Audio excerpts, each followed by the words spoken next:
Hola, mi nombre es Débora Ivette Biasi-Bocart y les voy a hablar un poco sobre los temas del artículo 35 al 116 de la Ley Federal del Trabajo.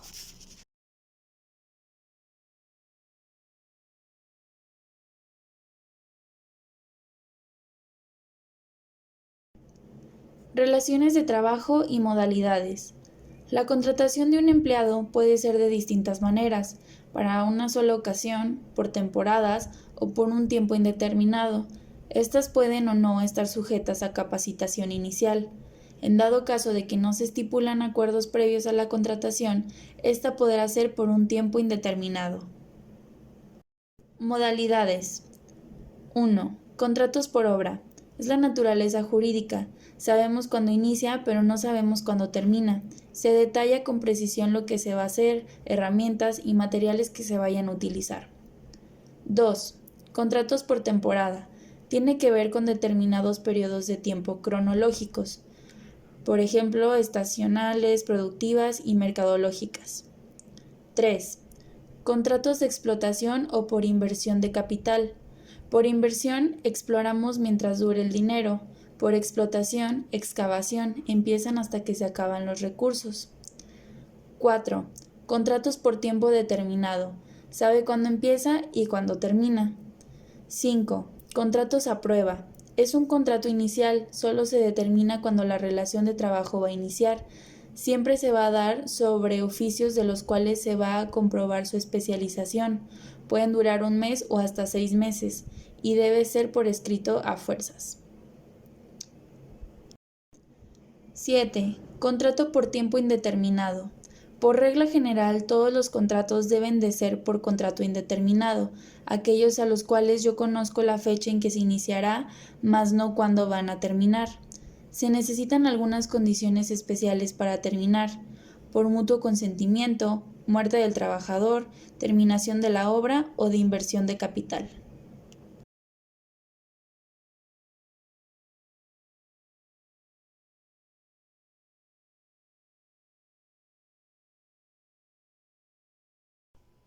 Suspensión y terminación de las relaciones de trabajo. Serán causas de suspensión temporal las obligaciones con los siguientes requerimientos. 1. En caso de enfermedad o incapacidad que involucre un riesgo de trabajo, se aplicará desde la fecha en que el patrón tenga conocimiento de la enfermedad hasta que termine el periodo fijado por el IMSS. 2.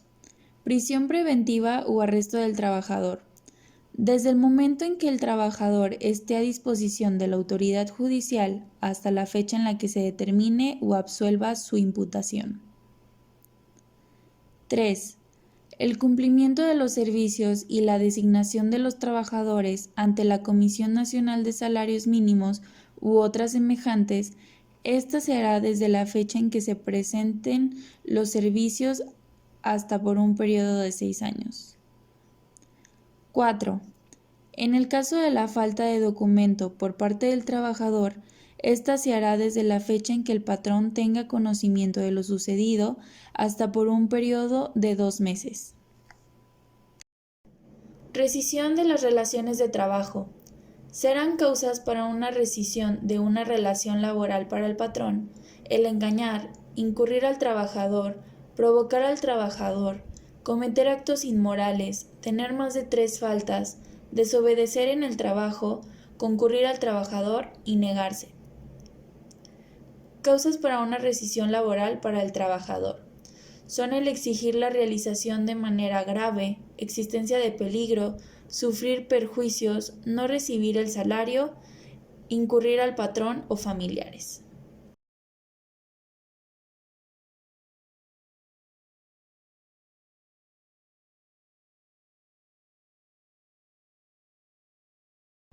Procedimiento de rescisión.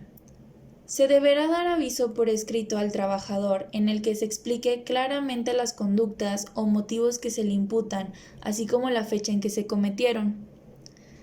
Siguiendo, se dará aviso al trabajador de manera personal en el mismo momento del despido o bien se podrá ser comunicado a través de un tribunal competente dentro de los primeros 5 días hábiles siguientes y se deberá proporcionar el último domicilio fiscal. Para concluir, la toma de acciones para el despido no comenzará a correr sino hasta que el trabajador reciba personalmente el aviso de rescisión en el caso de no obtener un aviso previo por parte del patrón. El trabajador podrá presumir que la separación no fue justificada, salvo que se diga lo contrario.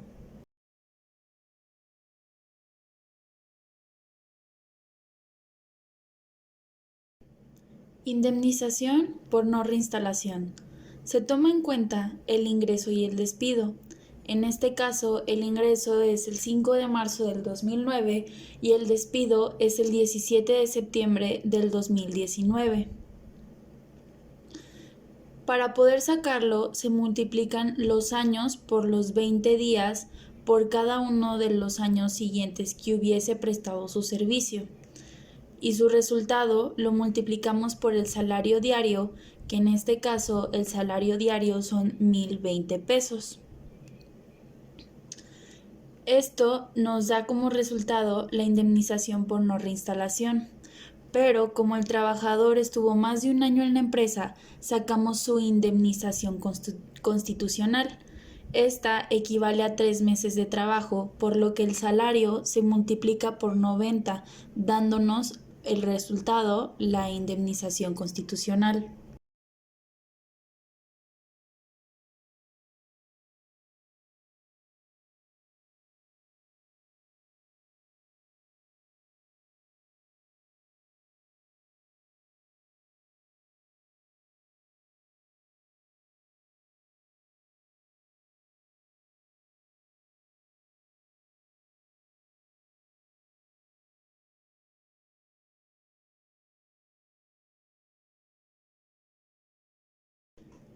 Salarios caídos e intereses.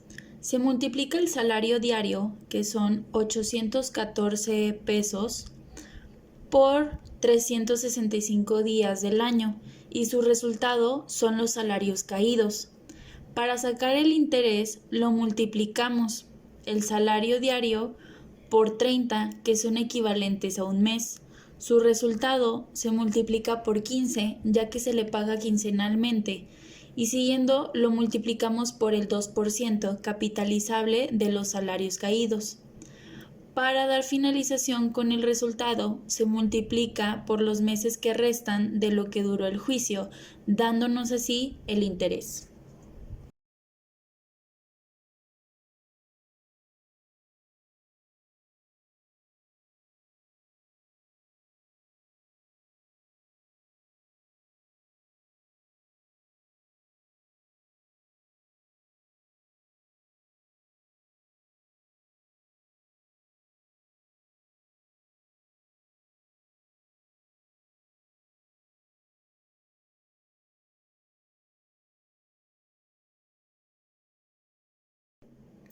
Salario, partes integrantes y normas protectoras. El salario es la cantidad de dinero que el patrón paga al trabajador por el trabajo que realice, según sea por hora, obra, etc. Las partes integrantes son los pagos hechos en efectivo por su trabajo diario, así como gratificaciones, comisiones, prestaciones o cualquier otra cantidad que se entrega al trabajador por su trabajo. Y las normas protectoras son las que protegen a las personas de la discriminación laboral, señalando que a ninguna persona se le puede negar su derecho a un salario digno y justo por razones de raza, orientación sexual, género, religión, edad, nacionalidad, etc. Esto significa que no importa cuál sea tu origen o identidad, siempre y cuando estés trabajando bajo estas normas, el salario es tu derecho innegable e irrenunciable.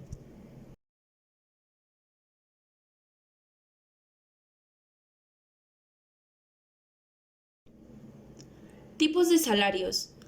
Tenemos diferentes tipos de salarios. El primero es el salario integrado, que es una unidad de salario que comprende diversas prestaciones otorgadas a los trabajadores por la prestación de sus servicios a una empresa. Integra los bonos de puntualidad y asistencia, vales de despensa, aguinaldo, prima vacacional, etc. En segundo, tenemos el salario por obra, que lleva en consideración la producción del empleado en la empresa y es calculado tomando como base el resultado del trabajo del profesional. En tercero, tenemos el salario por unidad de tiempo. Paga por cada hora de tiempo transcurrida en las labores propias del trabajo, agrupadas por día, semana, quincena o mes. En cuarto, tenemos el salario a mano alzada, que es la combinación de salario por unidad de tiempo y por obra. Y por último, el quinto, el salario por comisiones, un salario por algún porcentaje de las ventas individuales realizadas.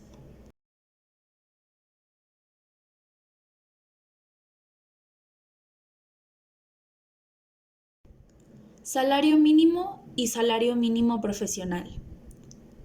El salario mínimo es el monto mínimo que debe recibir un trabajador por la prestación de sus servicios en una jornada de trabajo. Este se fija cada año y nunca estará por debajo de la inflación observada en el periodo. A su vez, deberá ser suficiente para satisfacer las necesidades de un jefe de familia. Y el salario mínimo profesional es una cantidad mínima que debe recibir un trabajador en una profesión u oficio específico. Este es establecido a menudo por organizaciones y profesionales que representan a trabajadores altamente calificados en un campo específico. Estas organizaciones consideran factores como la formación, experiencia y habilidades requeridas para el trabajo.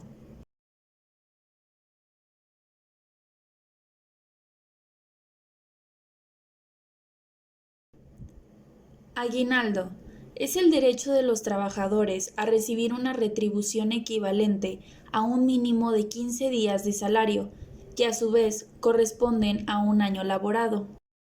En el ejercicio, tomamos en cuenta el salario diario, que es de 1,020 pesos, donde nos dice que el trabajador dejó de trabajar el 17 de septiembre.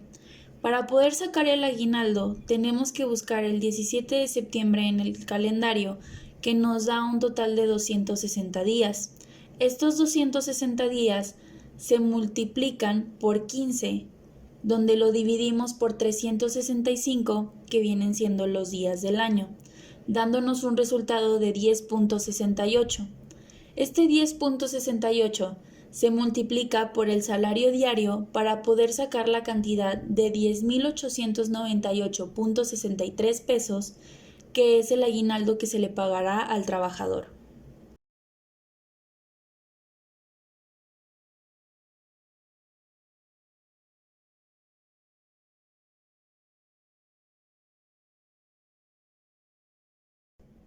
Jornada de trabajo. Es el tiempo en el cual el trabajador va a estar sujeto diariamente a la subordinación del patrón. Tenemos 3 jornadas. La jornada diurna, que nos dice que no pueden trabajar más de 8 horas diarias y a la semana no pueden exceder de 48 horas. Como horario sería de 6 a.m. a 8 p.m. La segunda jornada es la jornada nocturna, que comienza a las 8 p.m. y termina a las 6 a.m., dándonos un máximo de 7 horas. Y por último, tenemos la jornada mixta, que se conforma por tiempos de la jornada diurna y por tiempos de la jornada mixta, menos de 3 horas y media en nocturna y máximo de 7 horas y media en diurna.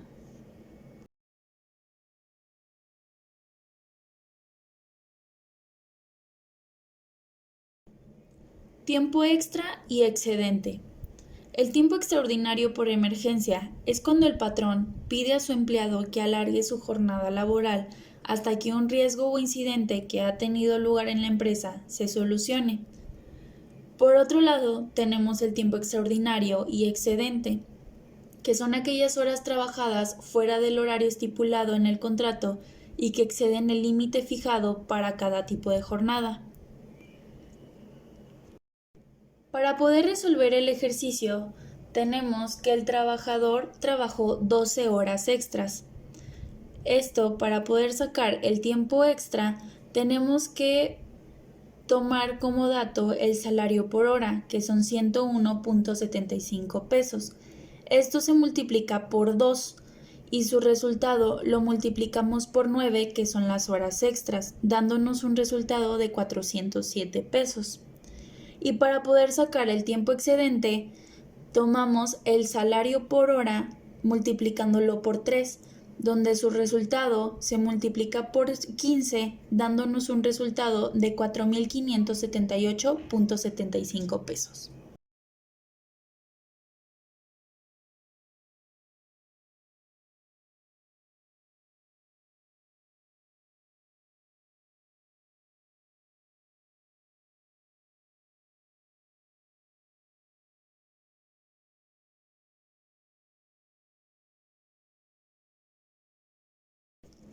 Días de descanso, días obligatorios y días festivos. El día de descanso es un día que se goza y se disfruta. Se goza porque no tiene obligación de ir a trabajar y puedes hacer lo que quieras. Y se disfruta porque recibes un sueldo. Al trabajar un día de descanso, se debe de pagar un salario completo al que recibes por laboral.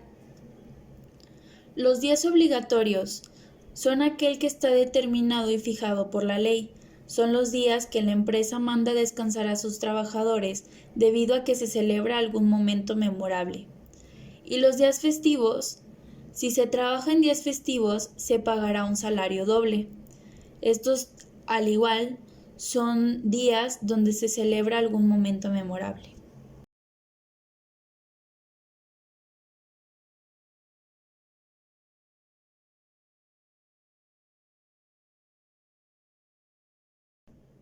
Prima dominical. Es un beneficio o compensación adicional que se paga a los trabajadores que laboran en días dominicales, es decir, en días de descanso o festivos. En caso de prestar sus servicios en día domingo, se obtendrá una prima adicional del 25% sobre el salario de los días ordinarios de trabajo.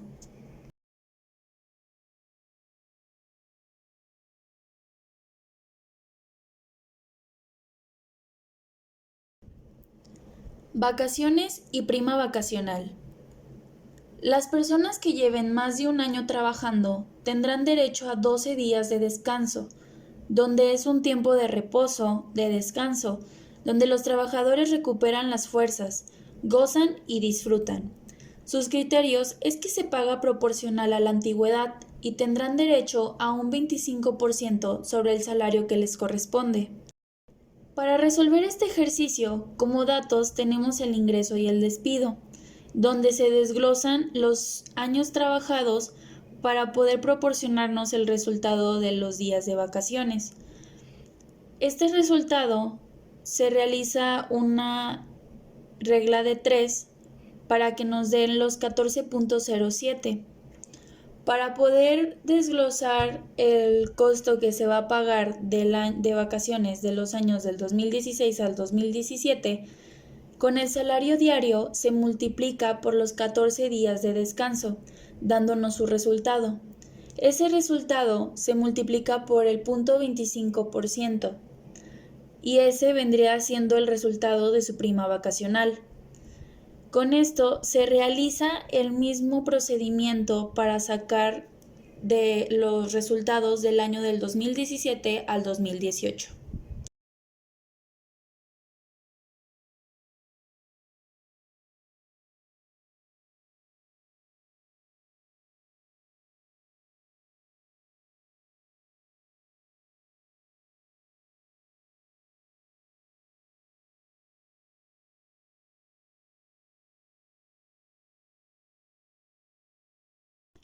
Prima de antigüedad.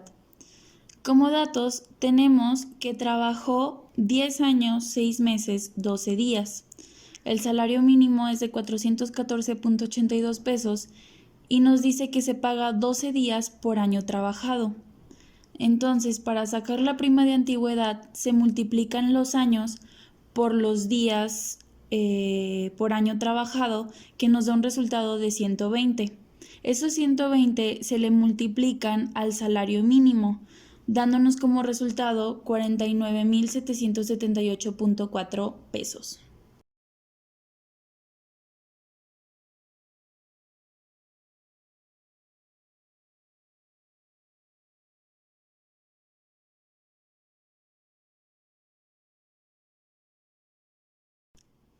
Salarios caídos e intereses. Para completar el punto 6, los salarios vencidos o caídos se refieren a los sueldos que un empleador adeuda a un trabajador debido a pagos atrasados o no realizados en la fecha correspondiente. En general, los salarios se consideran vencidos si no se pagan en la fecha acordada en el contrato de trabajo o según la legislación local. Esto podría ser al final de cada periodo de pago, por ejemplo, mensual o quincenal. Se multiplica el salario diario, que son 814 pesos, por 365 días del año y su resultado son los salarios caídos. Para sacar el interés lo multiplicamos el salario diario por 30, que son equivalentes a un mes. Su resultado se multiplica por 15, ya que se le paga quincenalmente, y siguiendo lo multiplicamos por el 2% capitalizable de los salarios caídos. Para dar finalización con el resultado, se multiplica por los meses que restan de lo que duró el juicio, dándonos así el interés. Muchas gracias por su atención.